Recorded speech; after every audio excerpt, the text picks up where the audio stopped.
Digar salawat.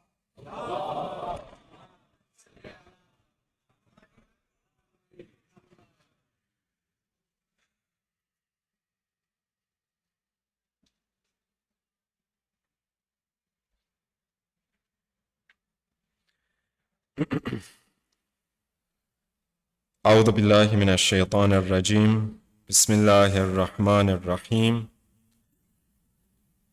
الحمد لله الذي خلق السماوات والأرض وجعل الظلمات والنور ثم الذين كفروا بربهم يعدلون لا نشرك بالله شيئا ولا نتخذ من دونه وليا اللهم ارحمنا برحمتك واعممنا بمغفرتك إنك أنت العلي الكبير نحمده كما حمد نفسه وكما هو أهله ونستعينه ونستغفره ونستهديه ونشهد أن لا إله إلا الله وحده لا شريك له يعلم ما تخفي النفوس وما تجن البحار وما توارى منه ظلمة لا تغيب عنه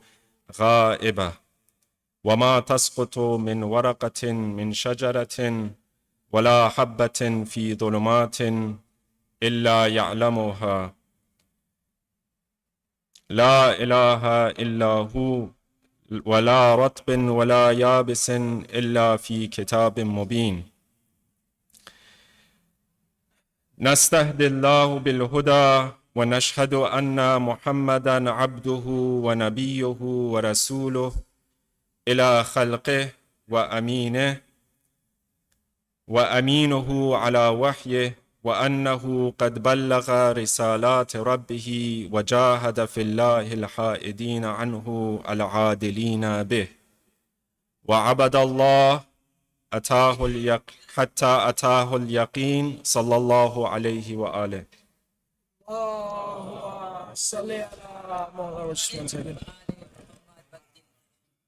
I have to humbly request brothers, as you see we have brothers standing in the door, so please, namaz is done. If you can kindly stand up and move forward. There's no need to make that much space around you, so please stand up as we recite a loud salawat and move forward. Jazakallah. Salli ala Muhammad wa ali Muhammad. There is also one more important announcement I have to make. So the snacks and refreshments will be available after the khutbah, after the ziyarah is done. So brothers will go outside. Sisters will be downstairs. So we humbly request you to please do not go downstairs. If you have to use restrooms, we have restrooms available upstairs. You can ask the volunteers. Please do not go downstairs. Recite a loud salawat. Muhammad wa ali Muhammad أوصيكم عباد الله بتقوى الله الذي لا تبرح منه نعمة ولا تنفد منه رحمة. All praise belongs to Allah who created the heavens and the earth and made the darkness and the light. Yet the faithless, the kuffar, equate others with their Lord. O Allah, we ask you on this blessed day to bestow upon us your infinite mercy and cover us with your infinite grace, for indeed you are majestic and great.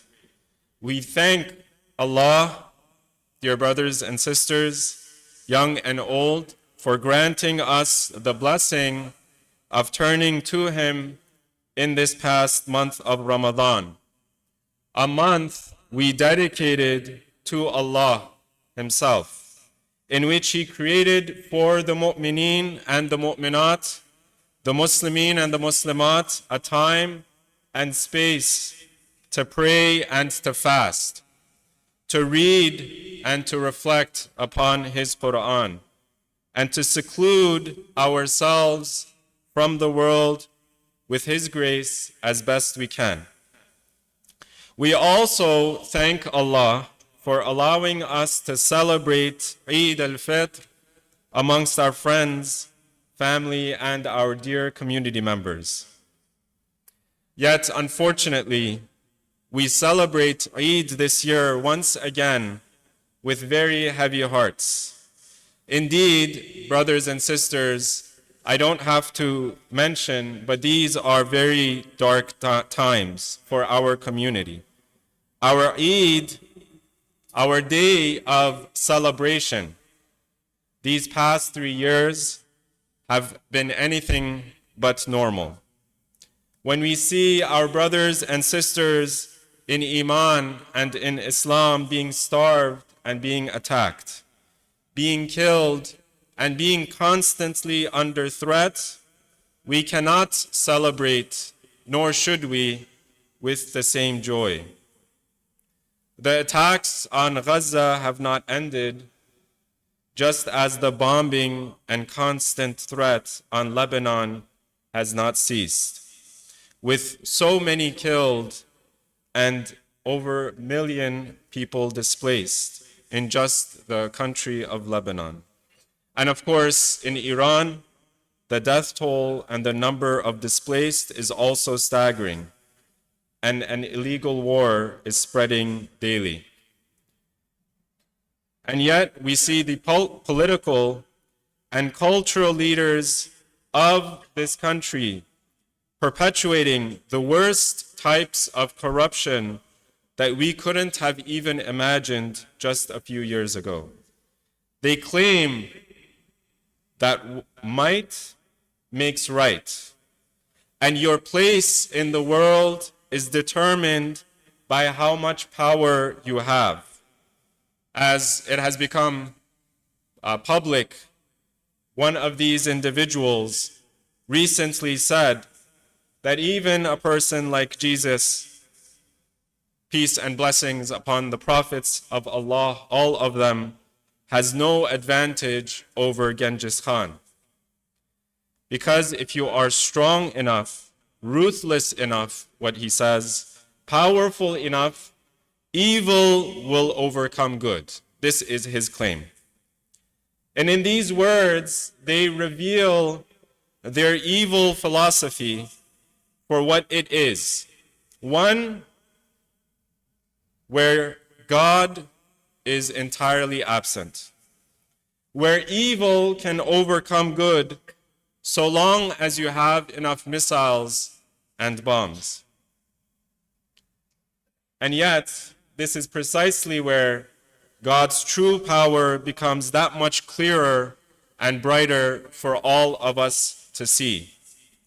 That despite what people like this say, God has a different plan. Not only because God will punish the oppressors in the hereafter, but that even in this world, brothers and sisters, God has set his creation so that truth and justice will prevail. There were even people who were stronger and smarter than those who we see leading our societies in history. They were much more powerful and much more dominant over their people. And yet God vanquished those people in the past. And indeed, he declares in his holy Quran, وَقُلْ جَاءَ الْحَقِّ وَزَهَقَ الْبَاطِلِ إِنَّ الْبَاطِلَ كَانَ زَهُوقًا. And say, the truth has come, and falsehood has vanished. Indeed, falsehood is bound to vanish. Brothers and sisters, maybe a few years ago we would have read these words and considered them just another part of Revelation that we can take lightly. But we see in our day that these are not just empty slogans. But this, in fact, is a lived reality for the true believers. In the darkest days of human history, it was not the strongest army that won. Maybe they were victorious in an individual battle or in tactics, But in fact, Allah shows us that the muttaqeen, those who fear Allah, who are conscious of Allah, those are the souls that thrive and that endure throughout history. In the days of Jahiliyyah, when the fledgling Muslim community was under siege in Mecca, it was the Prophet's light that guided the Muslims through the siege. When Medina was surrounded, it was the Prophet and Amir al-Mu'mineen, Imam Ali's courage and wisdom that repelled the mushrikeen. Even when Imam al-Hussein alayhi salam and his holy and noble companions and family members were slaughtered on the plains of Karbala, Allah not only allowed the light of guidance and hidayah to thrive, but it was the lone call of Imam al-Hussein in the deserts of Karbala that shook the Muslim conscience for decades and for centuries, such that even today we draw strength from his call in our struggle and acts of resistance. And we, in fact, have so many cases like this in human and in particularly Islamic history, where it seems as though God has brought the dead back to life in ways that we could not quite understand. Allah Himself says in Surah Al-An'am, أَوَمَنْ كَانَ مَيْتًا فَأَحْيَيْنَاهُ وَجَعَلْنَا لَهُ نُورًا يَمْشِي بِهِ فِي النَّاسِ كَمَنْ مَثَلُهُ فِي الظُّلُمَاتِ لَيْسَ بِخَارِجٍ مِنْهَا كَذَلِكَ زُيِّنَ لِلْكَافِرِينَ مَا كَانُوا يَعْمَلُونَ. Is he who was lifeless, then we gave him life and provided him with a light by which he walks amongst the people, like one who dwells in a manifold darkness which he cannot leave. To the faithless is thus presented as the chorus what they have been doing. Even in the most recent conflicts that we have been watching and witnessing, brothers and sisters, on our televisions and on our phones, we have seen the strength of belief and faith in Allah that has allowed the oppressed, those who were rewarded not just with Allah has promised them in the hereafter, but Allah gave them a strength of character and dedication in this world as well, to stand up against the most powerful and mightiest armies in the world. And this, in fact, brothers and sisters in Iman, is the message of the Ahlul Bayt as well. The Ahlul Bayt have taught us, and they have told us that the Muslims will face many trials and tribulations in the future. They have told us that in the end of times, precisely it is those moments throughout the calendar that we used to feel the safest, when now we will feel the most terrorized and in fear. That the laws that used to order our lives, that used to even order our wars, will be broken. In one beautiful report from Amir al-Mu'mineen, Imam Ali alayhi salam,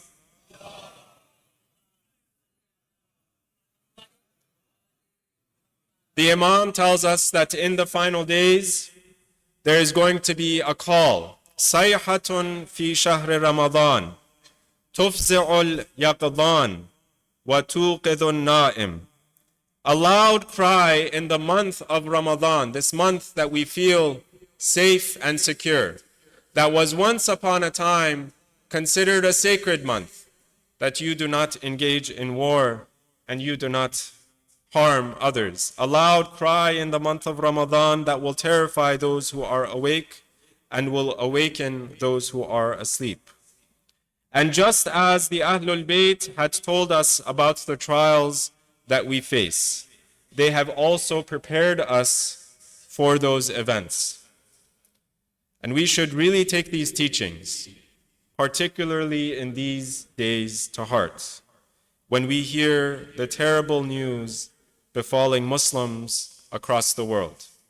Many of us ask ourselves in these days, how do we cope with the pain and deep sadness that we feel when our beloved lands as Muslims, the places where our imams and our own loved ones are buried, when those places in particular are under siege? When we hear about mothers and fathers grieving over their beloved children being killed in a young girls' school, for example, in Iran. These are very difficult scenes to bear, and we should not just put them aside as easily as we do sometimes. And yet, this is also where the hadith of the Ahlul Bayt becomes even more useful. And one in particular from our fifth Imam, Imam Muhammad al-Baqir, where he states,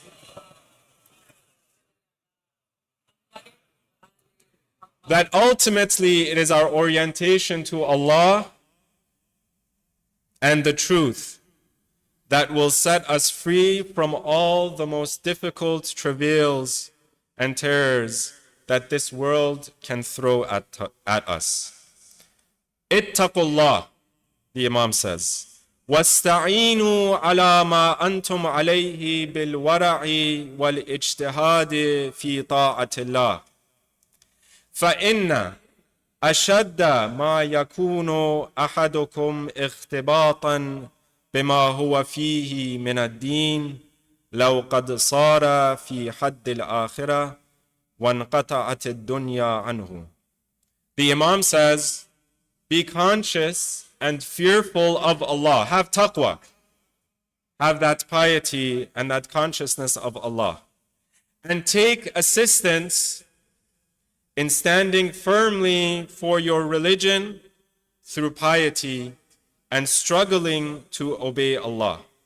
Others will envy you the most if you were to adhere to your devotion, such that it was almost as though you were on the precipice of the hereafter and as though the world had been cut off from you. Whoever reaches that point will know that he will attain the blessings and honor of Allah, and he will be blessed with paradise and will be secured from that which makes him fear. He will be sure that what he believes and does is true, and whoever opposes his devotion is false and will perish. So, brothers and sisters, these are difficult times that we live in. And we, each and every one of us, have to figure out a source of hope and of light in the despair and the darkness we face and we feel in our bones. These are times that strip away all other things, times which we should reorient ourselves back to our steadfast belief and iman and reliance in Allah. Because with Allah, all difficulties can be resolved. Let us take this opportunity, after having spent a month creating beautiful habits of obedience of Allah, of praying at the peak time, or doing an extra nafilah, reading an extra page of the Quran, fasting for the sake of Allah, or reading a dua regularly throughout our days and our nights. Let us continue those habits. Let us take refuge and take solace in Allah as our greats, as our martyrs, as our ulama, and ultimately as our Ahlul Bayt have done and have taught us. Let us ultimately prioritize our devotion to Allah above all things, because indeed it is in His hands that we can find our true success and our support. أعوذ بالله من الشيطان الرجيم بسم الله الرحمن الرحيم إنا أعطيناك الكوثر فصل لربك وانحر إن شانئك هو الأبتر.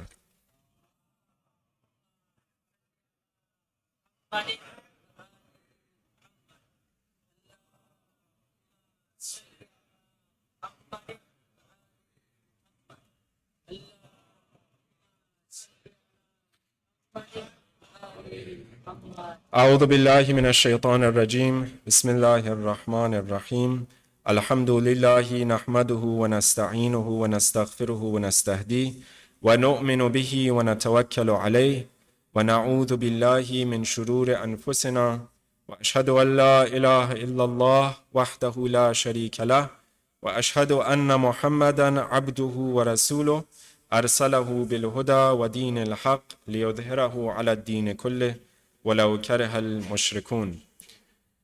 أوصيني وإياكم بتقوى الله وأستغفر الله لي ولكم. I seek forgiveness for my own faults and my own shortcomings, and as well for the shortcomings and the sins of all of those who are present. And I call myself towards fear and taqwa of Allah, as well as all of those who are present. Dear brothers and sisters, these days we face very dire conditions in our society. We feel burdened by personal issues, whether it is illness in our families, financial troubles with mounting debt, or even family members and friends and fellow believers afraid for their lives. It seems as though our societies are falling apart with more violence in this country and abroad. And there is no leadership from neither our political leaders nor our social leaders.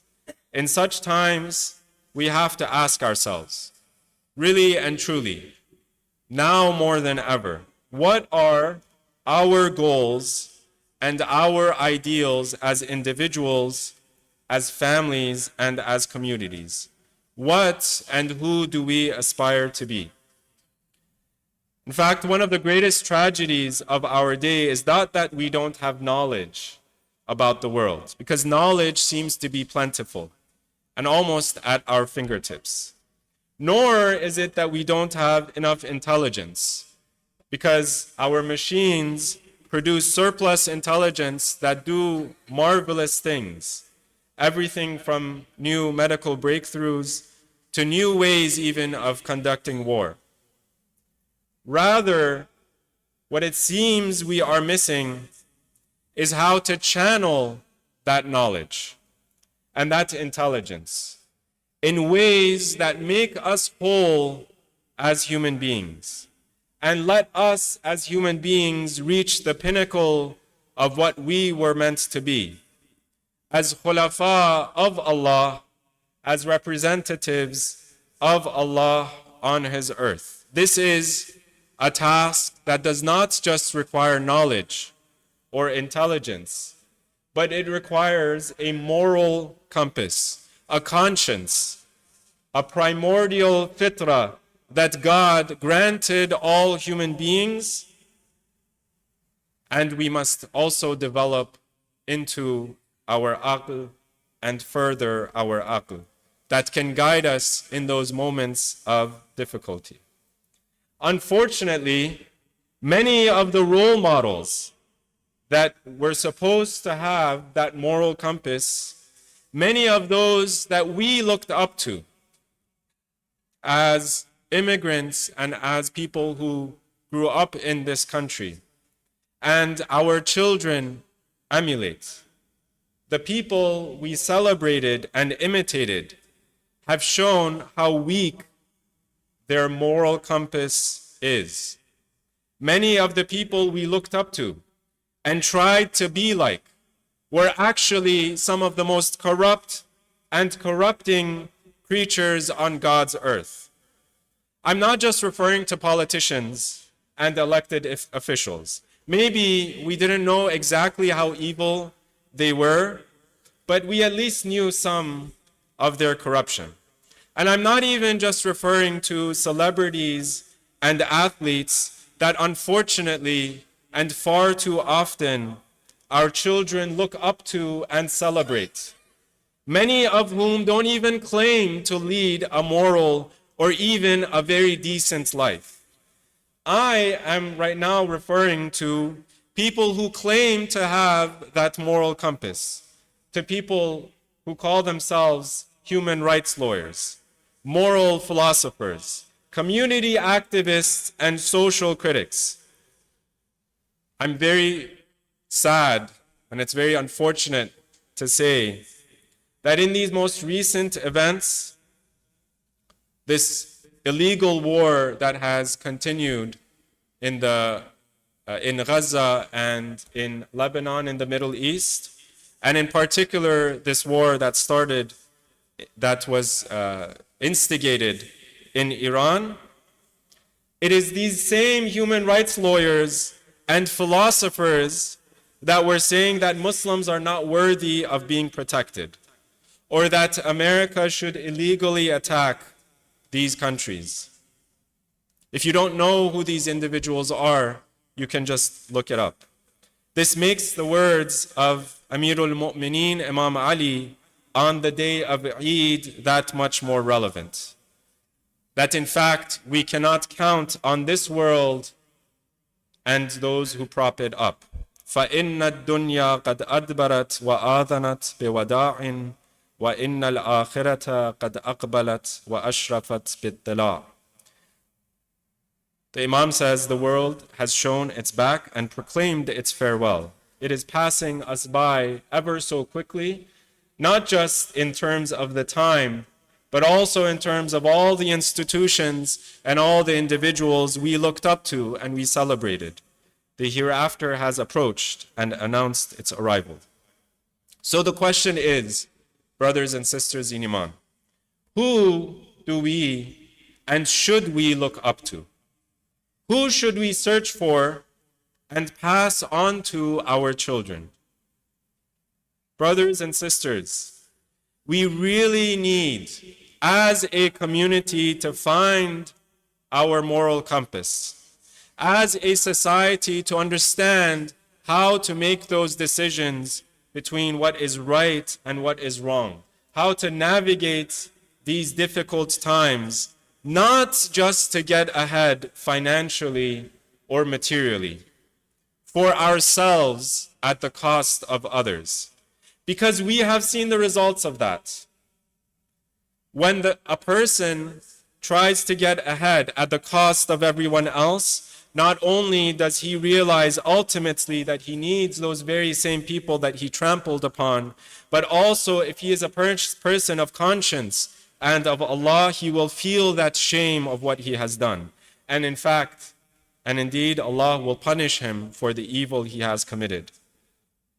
In my own native country, Iran, the ulama and the believers, the grandparents who were muttaqi, the heads of the communities, were for many centuries those people who were the role models, who held up that moral compass for society.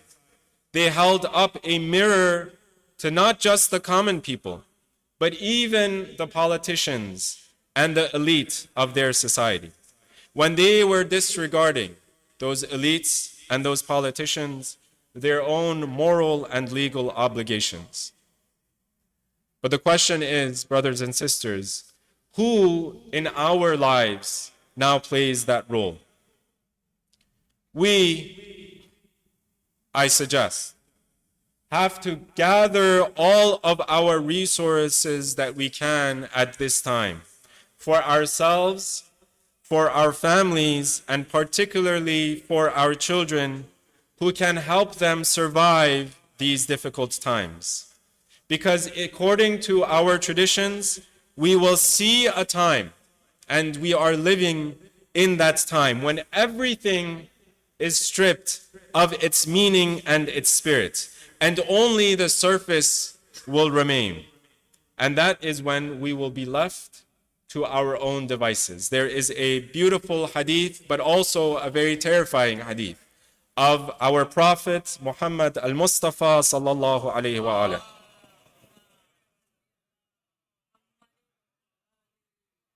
where it is reported that he said, سيأتي زمان على أمتي لا يعرفون العلماء إلا بثوب حسن ولا يعرفون القرآن إلا بصوت حسن ولا يعبدون الله إلا في شهر رمضان ولا يعبدون الله إلا في شهر رمضان فإذا كان كذلك سلط الله عليهم سلطانا لا علم له ولا حلم له ولا رحمة له. A time will come for my ummah that they won't recognize their ulama except from their nice clothing, and won't know anything of the Quran except for a beautiful recitation. In other words, all of the most important aspects of our spiritual and our moral lives will be gone and forgotten. Nor, this is a key point, will they worship Allah except for during the month of Ramadan. MashaAllah, we have such a beautiful and plentiful crowd. But this crowd will go and will come back one more time in the next year at the end of the month of Ramadan for the following year. Inshallah, we can have an even greater crowd in the following year. But we should have this same crowd appear throughout the year, throughout the months, not just of Ramadan, but throughout the months of Allah's calendar, of the rest of Allah's, of the calendar of the month. In other words, brothers and sisters, we need to teach our children not just the technical knowledge, the math and the science, the reading and the writing, just to get ahead in their careers.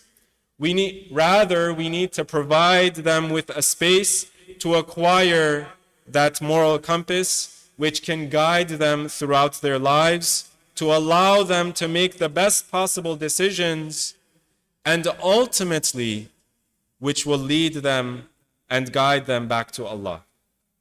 Brothers and sisters, we need to provide them at home the resources and the space to nurture that moral compass, but also to surround them with people who are dedicated to our morals and our values.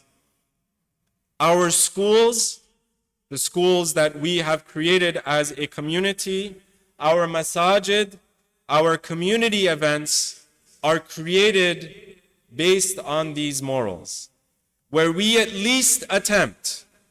Others don't even make this attempt. They don't have the same role models that we do.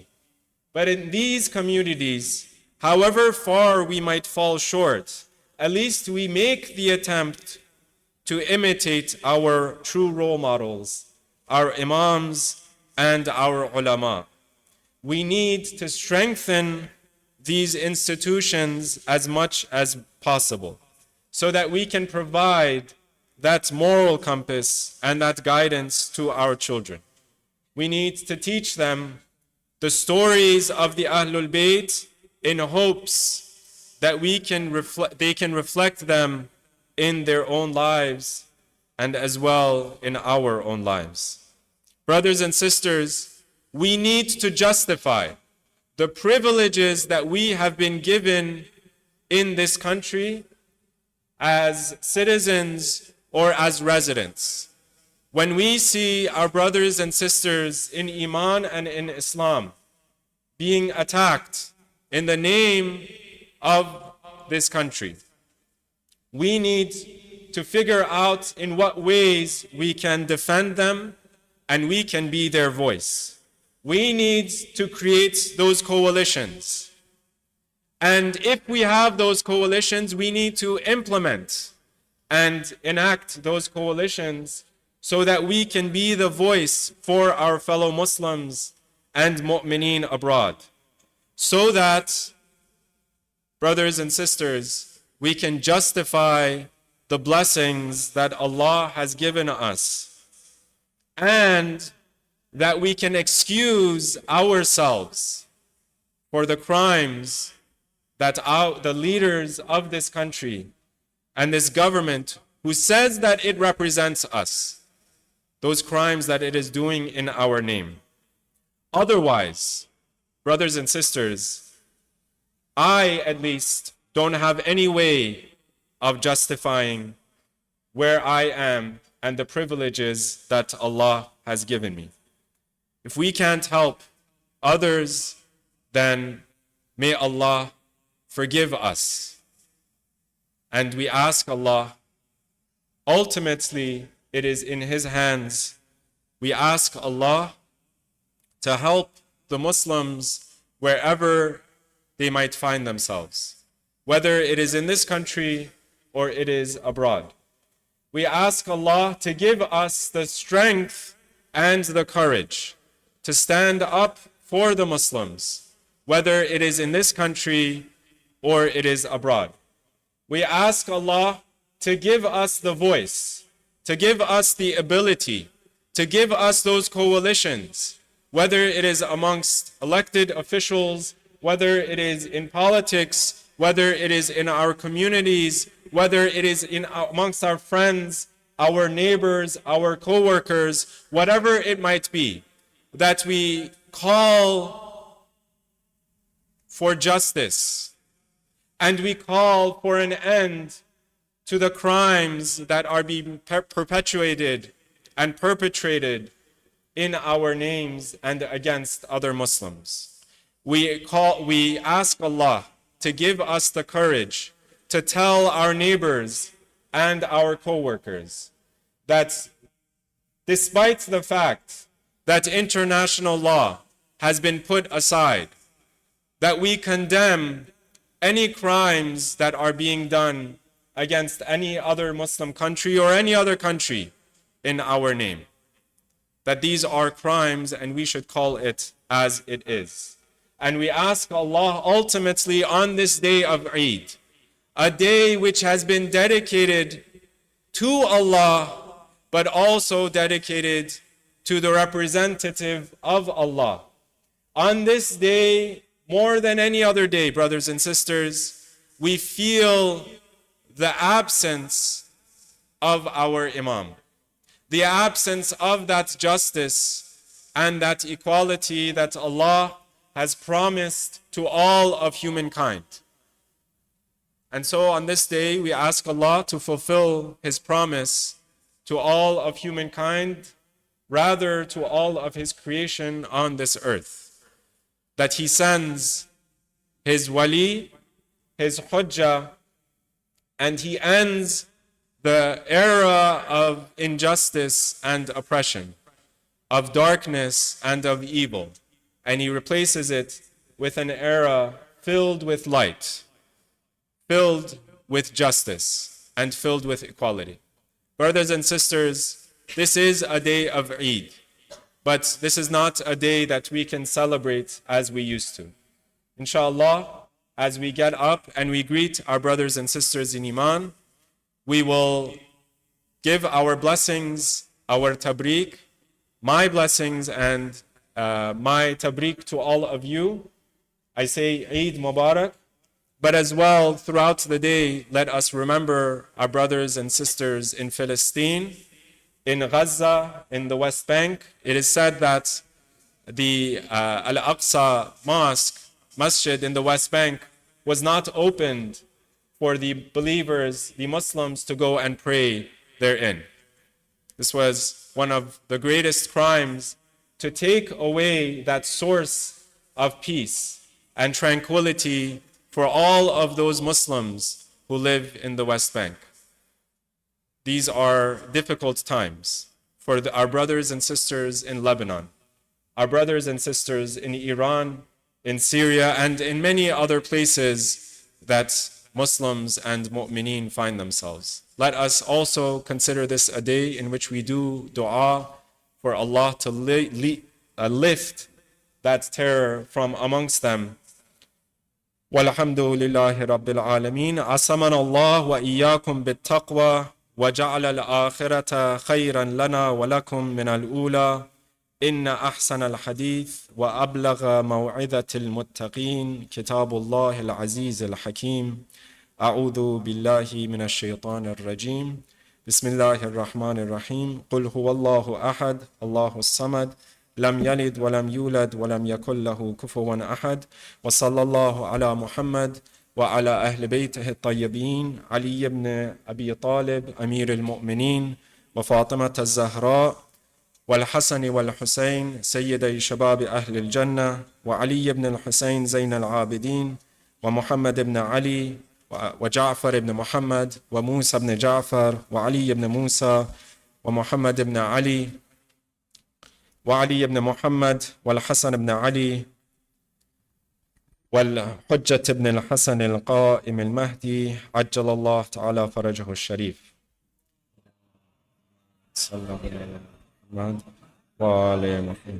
As you are standing, inshallah, we will end with a ziyarat of Abu Abdullah as you are, and inshallah after the ziyarat we can do our congratulations to each other. Sallu ala Muhammad wa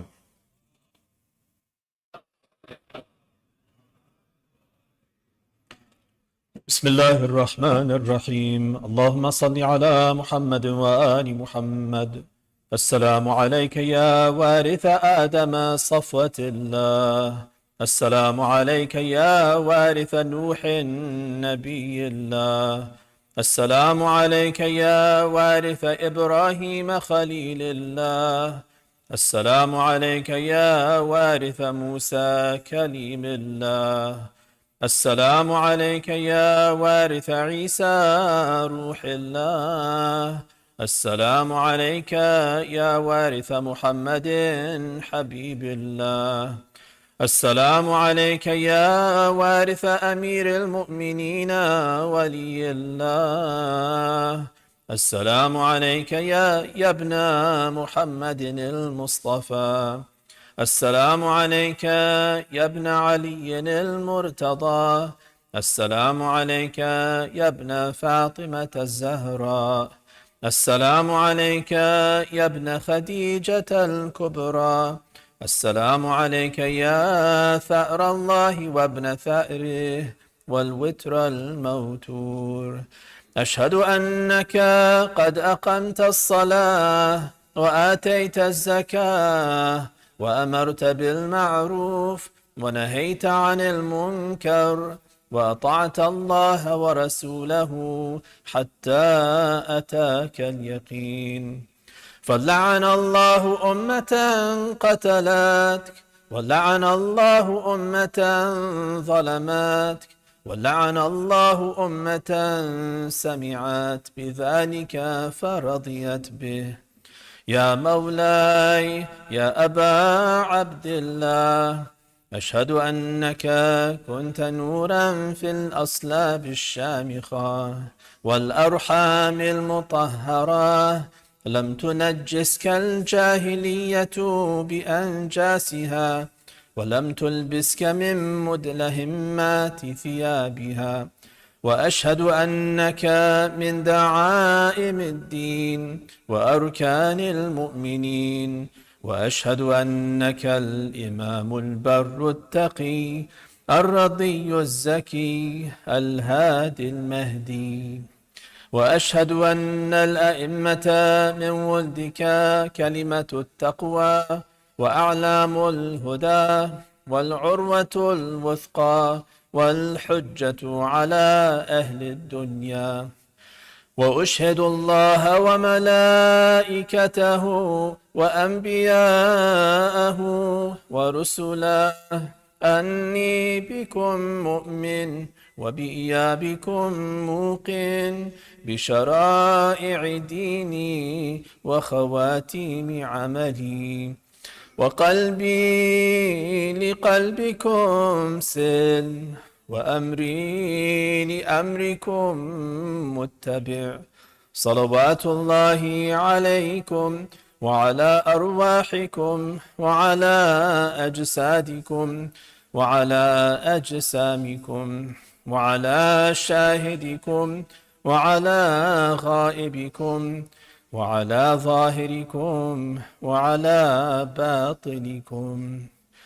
السلام عليك يا نبي الله، السلام على الأئمة الهادين المهديين، السلام على جميع أنبياء الله ورسله وملائكته، السلام علينا وعلى عباد الله الصالحين، السلام على علي أمير المؤمنين، السلام على فاطمة الزهراء سيدة نساء العالمين، السلام على الحسن والحسين سيدي شباب أهل الجنة أجمعين، السلام على علي بن الحسين زين العابدين، السلام على محمد بن علي باقر علم النبيين، السلام على جعفر بن محمد الصادق، السلام على موسى بن جعفر الكاظم، السلام على علي بن موسى الرضا، السلام على محمد بن علي الجواد،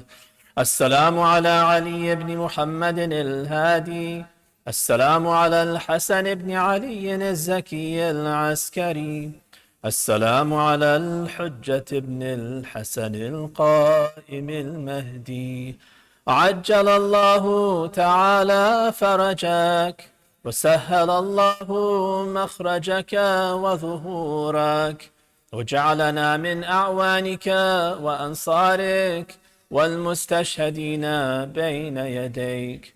السلام عليكم جميعا أهل بيت النبوة ورحمة الله وبركاته.